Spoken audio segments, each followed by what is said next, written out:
Bless you. Madam Chair, members, presenting the triple header, AB 940 for your consideration. It establishes a true career ladder in the clinical laboratory field in the state of California. Second. This bill is second. this bill is a workforce enhancement bill. It helps fill the need for critical care in California. Respectfully request an aye vote. In support. Michael Arnold, representing the California Clinical Laboratory Association, here to answer any questions you may have. It is a bipartisan bill jointly authored by Ms. Waldron. There is no opposition.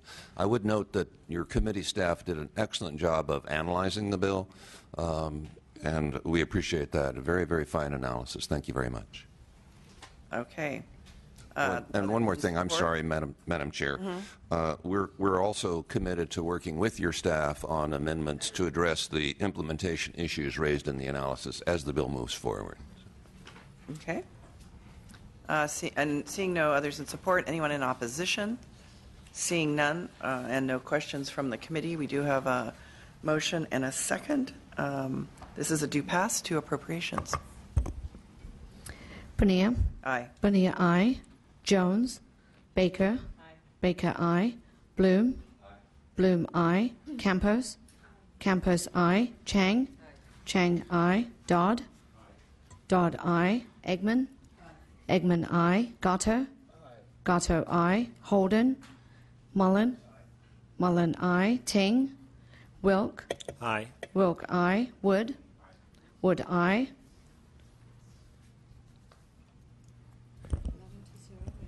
11-0, the measure's out. Thank you, Madam Chair. Congratulations. Thank you, members of the committee. Seeing no other authors here, we'll move on to Mr. Wilk. Are you ready? My sponsor's not here. Well, let's just go ahead. How about that? AB 624. I have a feeling we're going to be able to. Move the bill. Oh, there you go. Second. And we have a second. Thank you, Madam Chair and members. I first want to start by thanking the chair and the committee staff for the work on the bill, and I will be accepting the committee amendments. AB 624 modernizes the appraisal licensing law in the Business and Professions Code by permitting appraisers to apply the most relevant professional standards for their appraisal work. All this bill does is allow additional standards to be being used for work when international buyers are coming in. So all this bill merely permits is appraisers to use other nationally or internationally recognized appraisal standards if consented to by the client and properly described in the appraisal report. The bill has no effect on the standards imposed by Congress and will allow appraisers to better serve their clients. We have no opposition to the bill, and I respectfully ask for an aye vote. Thank you. Anyone in support? Anyone in opposition? Seeing no questions from the committee, we do have a motion and a second. This is a due pass as amended to appropriations. Bonilla. Aye. Bonilla, aye. Jones. Baker. Baker, aye. Bloom. Bloom, aye. Campos. Campos, aye. Chang. Chang, aye. Dodd. Dodd, aye. Eggman. Eggman, aye. Gatto. Gatto, aye. Holden. Mullen. Mullen, aye. Ting. Wilk. Aye. Wilk, aye. Wood. Wood, aye. 11-0. Thank you, Madam Chair and Measures members. out. We have Mr. Jones Sawyer. Item number 11. Thank you, Madam Chair, ladies and gentlemen, for considering AB 708 today. I want to also thank the committee consultant for her flexibility with my staff and her hard work on the bill analysis. She has proved to be invaluable to us getting this bill to a point where we believe we can get it approved. I want to note that the policy considerations, and I am very open to improving the bill as it goes forward. To be clear, there are no federal or state regulations that standardize the listing of ingredients in cleaning products. Yet every day, Californians handle and inhale these chemicals, some of which are allergenic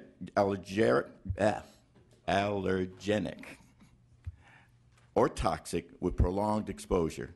In my district, for example, and in many others, this includes working class mothers and fathers who work as home care workers, hotel maids, auto workers, and janitors. These Californians also include school children who, according to the California Department of Public Health, face increased rates of asthma due to chemicals from cleaning products in the air. Likewise, there are consumers who cannot afford high-end cleaning products from companies who might fully disclose their ingredients. Californians have the right to know what is in their cleaning products to make healthy and responsible buying decisions. Business owners and school administrators should know what is in their cleaning products to keep their workplaces and schools safe. As the Los Angeles Times editorial board recently wrote, considering the strong chemicals and potential allergens in many cleaning supplies, it is surprising that this isn't already the law. I humbly agree and ask for your aye vote. Here today and testify in support of AB 708 is Bill Aliode, the California Director of Government Affairs for the Environmental Working Group, Elva Aguilar, a domestic cleaning worker, and Dr. Larry Weiss, the founder and former chief chemist of the company CleanWell. Thank you. Thank you. In support. Bill Alio for the Environmental Working Group, co-sponsoring with the Breast Cancer Fund. Why do purchasers of these products want to know what's in their air freshener or cleaners? There's huge demand now to know what's in your stuff. It's required for food and cosmetics. We feel like we should have it in our cleaning products also. And some of the chemicals are of concern. There's cancer-causing, endocrine-disrupting, as well as allergens and asthmagens. Our own Department of Public Health last fall put out a guidance in terms of a pamphlet and a video saying that 1 in 5 Californians spend their day in school increasing the stakes of addressing asthma in the school setting. And as many as 15% of the state's children have been diagnosed. Cleaning products are used in schools. I'm skipping over for time. They can cause or worsen asthma and release unsafe chemicals, and say even ones found to cause cancer, reproductive harm, and endocrine disruption. So our own Department of Public Health says move to greener products, and that's their message. So we feel people should be able to see them. Companies are voluntarily doing this to some extent, but only about 20% now. Small companies like Seventh Generation do it. Big companies like SC Johnson are about to do it. And I brought a few things to show you. Here is a window cleaner that has 0 ingredients listed on it. But I could inhale this, it can get on my skin, and I don't know what's in it. And only a disinfectant by law, because it's a pesticide, has to be listed. Since there isn't any here, I see 0 ingredients. But here's a sunscreen that has all the ingredients, 5 active and the rest inactive, in fine print, but I can read it. If I really wanted to get keep going, I could. Here's the one that's most interesting to me. My wife recently got some skin cream, and on the bottom is a little leaflet you open up. In 2 languages, it lists all 28 ingredients. So if these companies can do it on a label like this, why can't this company, is, I think, a good question. On trade secrets, quickly, the bill says you don't have to disclose the composition. It doesn't ask how you formulate it, because we know that that's important to companies, exactly how they put these ingredients together. But Senate Bill 4 by Pavley was signed by the governor 2 years ago about fracking fluids. It's state law, and it says list your fracking fluids. You can eliminate the weight by composition, as Mr. Jones-Sawyer's bills mandates.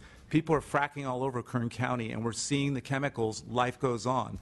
We think they can do the same thing with cleaning products. We urge your aye vote. Thank you very much. Others in support? Olivia Regalia for Sierra Club, California, also in support. Okay. Yes. Next witness. Hi, my name is Elba Aguilar, and I am a professional house cleaner. I have been working in this industry for 15 years. I own my own company and employ 4 house cleaners. I am here to testify and voice my personal support to the initiative of the Cleaning Product Right to Know Act, AB 708.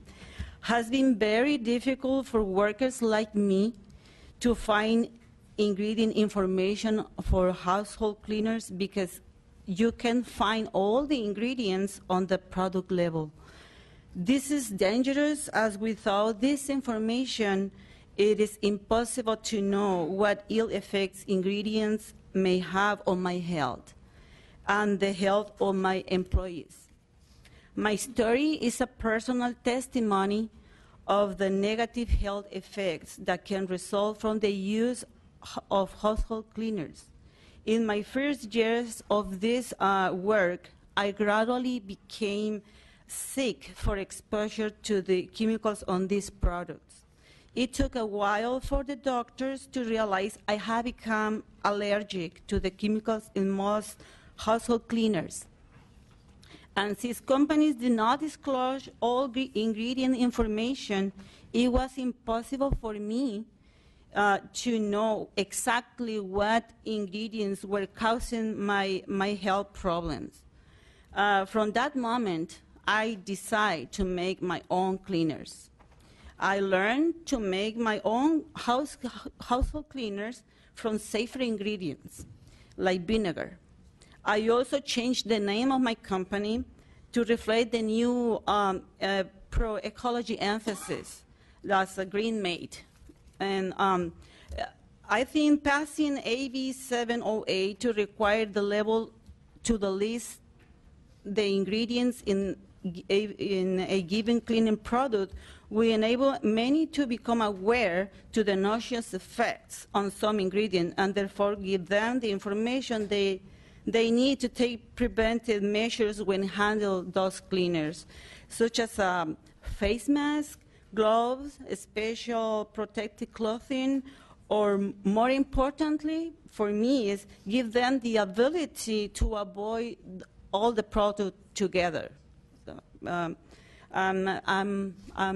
feel like very nervous stay here, and I just really want to let you know that I really testifying this because I really think we need to change or put the information so we can read it. Thank you. Thank you very much. Others in support? Hi, thanks for your time. My name is Larry Weiss. By training, I'm a chemist and a medical doctor. I'm also the founder of a San Francisco-based company by the name of Cleanwell. It innovated in the space of safe and effective disinfectants as an alternative to the chemicals out there. This is a really important bill. I'm going to try to keep my points brief and to the point, but I'm a recovering academic, so I will do the best I can. Well, I'll interrupt you if you don't. So. So for your sake. And that's happened before. Yes. Okay. So responsible formulation and full ingredient transparency are not only important public health policies, but they're an essential engine for innovation and they're good business practice. This concept of confidential business information, CBI, that dominates the established brands is rooted in a paternalistic business model that denies consumers the right and opportunity to make informed choices about the products they bring into their home. It's dangerously outdated and it stifles innovation. Cleanwell is a perfect example of how transparency works in the marketplace. The argument that it's necessary to protect intellectual property is a cynical fiction, serving only to keep the consumers in the dark. Every company that makes that argument regularly engages in sophisticated deformulation of their competitive products. They would be insulted if you told them that you suspect they don't know what's in all of their competitive products. Fortunately, a growing number of consumers are doing something they've never done before. They're actually reading the labels. And they're trying to make informed decisions about the products they buy and bring into their homes. And this is the change that's driving innovation and will build green jobs in California. Berkeley has the only green chemistry program in the country that is nurturing these ideas. Companies that recognize and respond accordingly with transparency and innovation will gain the trust of these new consumers. They'll find economic opportunity. They will build jobs. They will innovate. Companies that fail to respond put their trust and ultimately their brands at risk. Even large companies that lose the trust of consumers can and do fail. This is America. Only banks are too big to fail. Thank you. Very good. Thank you. And just your name and organization. Thank you, Madam Chair. Members, Mitch Seaman with the California Labor Federation here in Strongsport. Thank you very much. In support, your name and organization. Thank you. My name is Ruthie Goldkorn. I'm with Californians for Disability Rights Legislative Committee. I'm the chair of the Disabilities Caucus for the California Democratic Party, and the disability community has a vested interest in this. I have MS. I have acquired reactive pulmonary disease. My husband can only clean the house when I'm away on business for 3 days because we don't know what's in the cleaning products that he has to use. Thank you. Thank you very much. Others in support.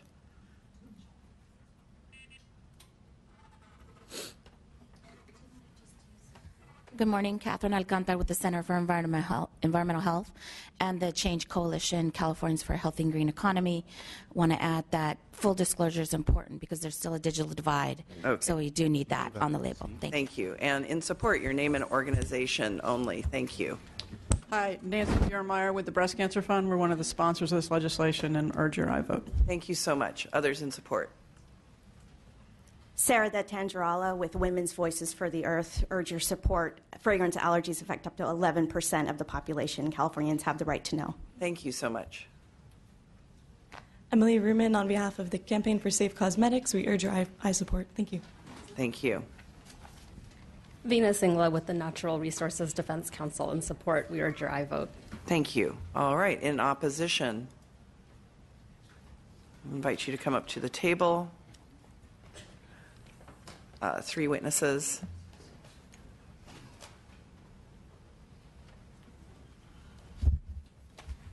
Madam Chair, members, thanks for the opportunity to speak here today. Anthony Sampson with the California Chamber of Commerce in opposition.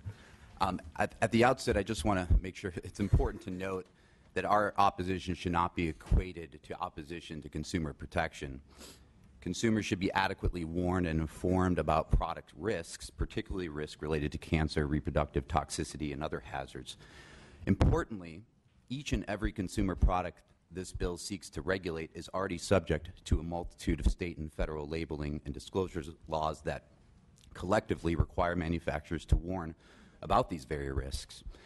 Just to start off, Prop 65, as all of you are probably aware, requires manufacturers to provide a clear and reasonable warning before knowingly and intentionally exposing someone to a Prop 65 listed carcinogen or reproductive toxicant. OEHA is in the process of updating its warning regs, and as part of that, they're seeking to provide more specificity in the warnings. Specifically, the current proposal requires manufacturers to specify one or more of 12 specific chemicals if the product contains one of those 12 chemicals at a level that requires a warning. Now, the OEHA, in doing that, rejected the very laundry list approach that this bill seeks to adopt.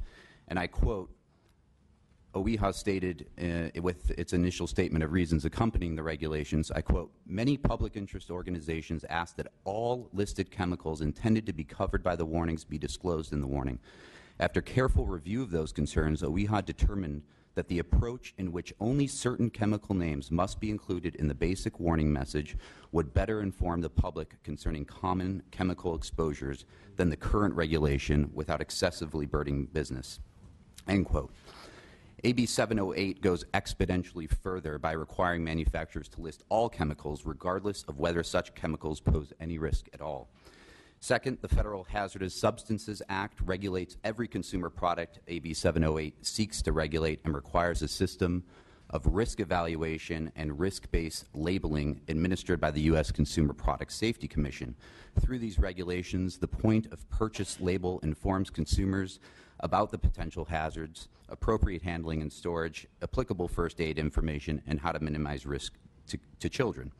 Third, the Hazard Communication Standards requires labels for industrial, commercial, and institutional products sold in the workplace to classify the potential hazards of a chemical and identify protective measures employees can take to minimize risks.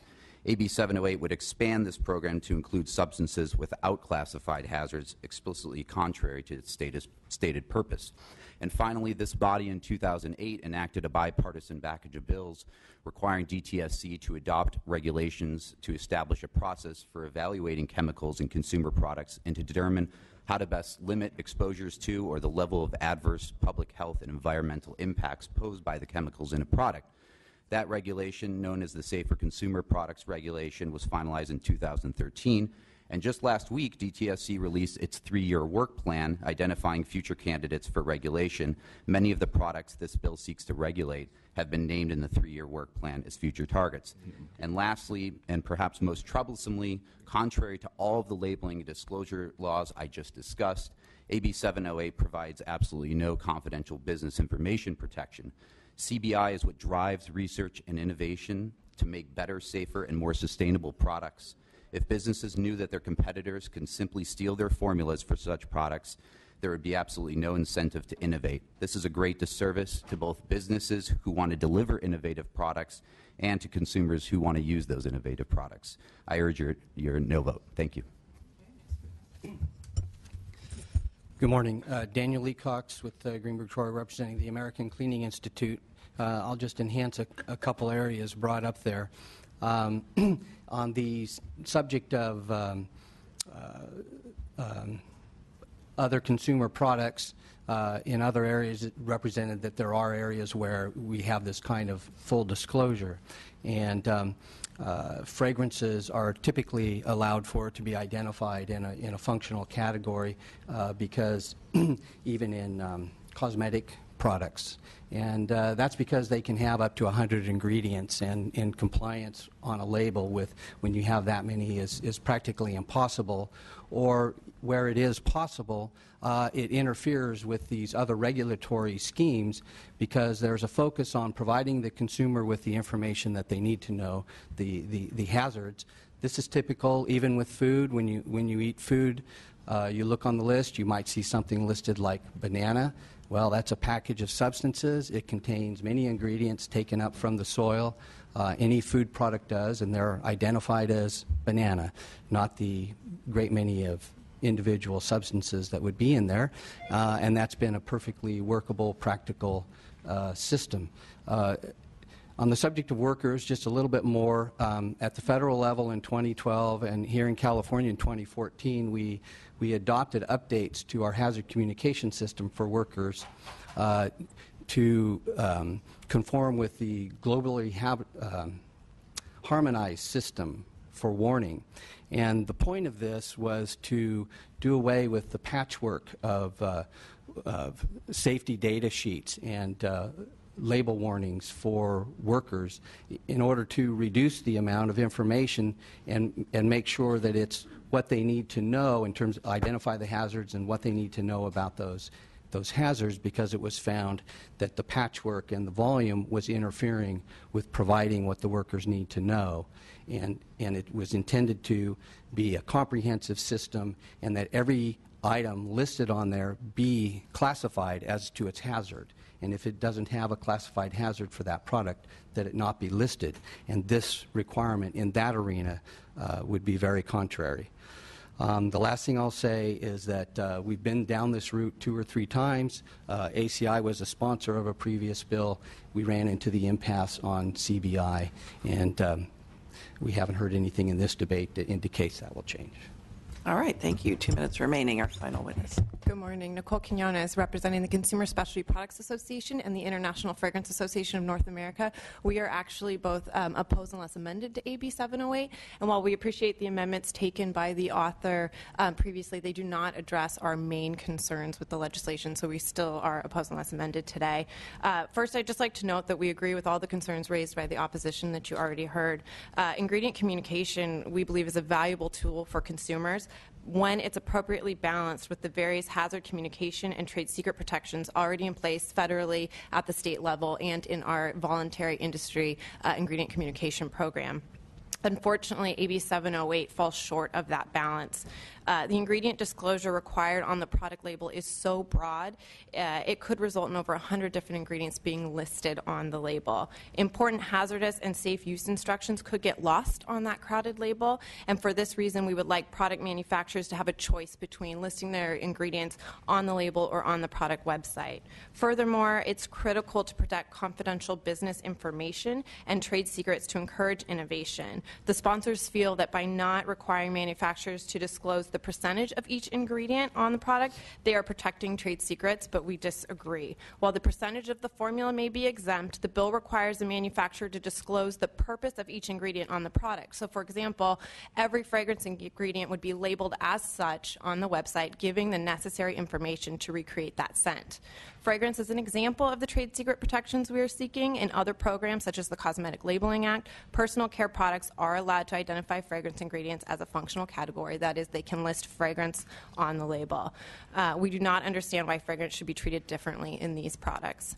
We provided the author's office with a number of other amendments, some very technical, so I won't list them all today. However, we don't feel that we've had ample opportunity to work with the author and sponsors at this point to work out our differences. So we believe it's extremely complex, and we need more time to achieve effective consumer communication without negatively impacting innovation or leading to unintended consequences. So for these reasons, we respectfully request a no vote today to give us that time. Thank you. Thank you. Others in opposition? Thank you, Chair. Tom Jacob on behalf of the Chemical Industry Council of California.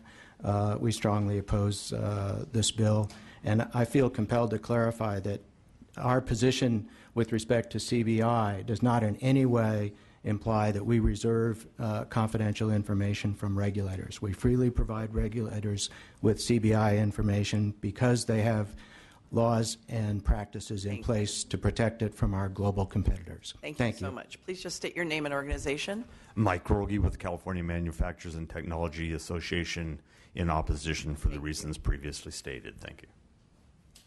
Kevin Messner on behalf of the Association of Home Appliance Manufacturers. This will include copper wirings and air cleaners and vacuums that help reduce pollen and for asthma and indoor air. So we oppose, and we offered an amendment to the author, but we're still opposed. Thank you. Okay. Lauren De Valencia, representing the American Coatings Association and the California Paint Council, opposed. Thank you. Angie Minetti on behalf of the California Retailers Association, respectfully opposed. Thank you. Madam Chair, Tim Shestak, American Chemistry Council, also opposed. Dane Hutchings of the California Grocers Association, in opposition. Thank you. Thank you. All right. Back to the committee. Yes, Mr. Mullen. Thank you, Madam Chair. Assemblyman, thank you for bringing the bill. Appreciate the intent here. Normally, this is something I would support, consumer-oriented and disclosure and protection kind of a measure. My concern is in reading through the analysis here that there's quite a bit of federal law and regulation here. There's state law and regulation. My concern is that if we are listing all of these ingredients, that somehow folks are already awash in information from a variety of sources about these things. Are we diluting the most important messages, which are which chemicals are actually harmful or potentially harmful to one's health? So this gives me a little bit of pause here. I may be able to get there, but can you just clarify, maybe the sponsor, so you said 20% of the companies producing these kinds of products are engaged in voluntary disclosure. Is that voluntary disclosure of all ingredients? And I'm really trying to get my hand around what the current state of affairs is with regard to the labeling of potentially harmful products. Right. I don't want to just, vote yes on something that's going to be overly burdensome, but doesn't actually really help consumers or protect health. There's issues around labeling. We're going to have a different kind of labeling, I guess, for California products versus the other states. So there's some workability issues here that I'm concerned with as well. So maybe just on that, the 20% piece, and really, if you could describe in some detail what the current state of affairs is with regard to labeling on those products and what the requirements are for labeling now. Yes, please respond. Mr. Yu. The sponsor. Again, Bill Alio for Environmental Working Group, and if I stumble here, the co-sponsor may help me. First, on the voluntary, it's all or some of the ingredients. Like some have zero, and some have everything but fragrances listed. And the reference made to the Fragrance Materials Association website where you can see all those ingredients. There's 3,059 chemicals in this palette. So you're asked to look at your product and go, fragrance, which one of these 3,000 is there? You can't really tell. So they're bundling 10 to 100, as they said, chemicals. So this bill would say here what is in those. Because some people may be allergic or sensitive to a certain chemical that doesn't reach that level of warning that the opposition said. On Prop 65, I think they're trying to deflect you to think, we don't need this because we already have all these warnings. Prop 65 is only for developmental reproductive harm or cancer. And once you reach that threshold, you have to put the warning label on there. So this doesn't have that. It has a list of a lot of different chemicals, but they don't have a Prop 65 chemical in it, so you won't see that label. On the Federal Substance Hazard Act, for industrial workers, there are classes of chemicals that are hazardous where it says use the respirator and gloves and cover yourself up. But those aren't readily accessible to some people, and more importantly, it's not necessarily, again, rising to the level of meeting the federal hazard standard like pesticides and insecticides. So there's a lot of chemicals that people react to that aren't required to be listed. And lastly, on green chemistry, again, it's a red herring. That says if you have a harmful chemical and you've made their list of candidate chemicals, which is our 2,300 chemicals or groups, take it out and put something safer. This bill says it's not about a warning label or take that out. It's just tell us what's in it, which may inform the green chemistry program over at DTSC eventually, but it's not a substitute for. So did I answer your question? Yes, I'll try to digest that, but I guess my basic point here is one around context, which is I don't know how well the consumer will be informed with an extensive, voluminous list of ingredients that they really don't have a sense of the danger, the nature of those ingredients. I mean, what do I do with that information? And maybe there's some way, you know, on the website, I know there's some discussion of a website versus labeling. On a website, you actually can provide some additional context on, you know, what is the nature of all of these ingredients as opposed to looking at some laundry list on a product. So, I mean, Assemblyman, I appreciate what you're trying to do here. I'm really trying to look at it in, you know, how would this work in the marketplace? Is this the kind of thing we need to be taking an additional step to do? So may I? No. Yes, you may now respond. As a company that engaged in this practice, there's a couple of interesting points, one of which the opposition didn't mention, is we're using chemistry we know very little about around an organism that we know even less. And the subacute chronic effects, the health effects of using small amounts of these chemicals on a day-to-day basis over an extended period of time is unaddressed by any of these things. So without having lists of these ingredients, not just the user, but actually the physicians who, we live in an age of immune hypersensitivity disorders. 1 in 10 children have asthma. 1 in 10 children have eczema. They have no access to be able to look at the products in their house and say, is there a pattern? And once that pattern's established, then a consumer could look at other products and say, is that particular hot button chemical or that group of chemicals in the product they're buying? It's a matter of informed consent. So yes, I agree. You put a big, long look-up list of chemicals and it'll be confusing. But if someone's using a product and they notice a change in their health, they have no recourse. Their physicians who take care of them have no recourse.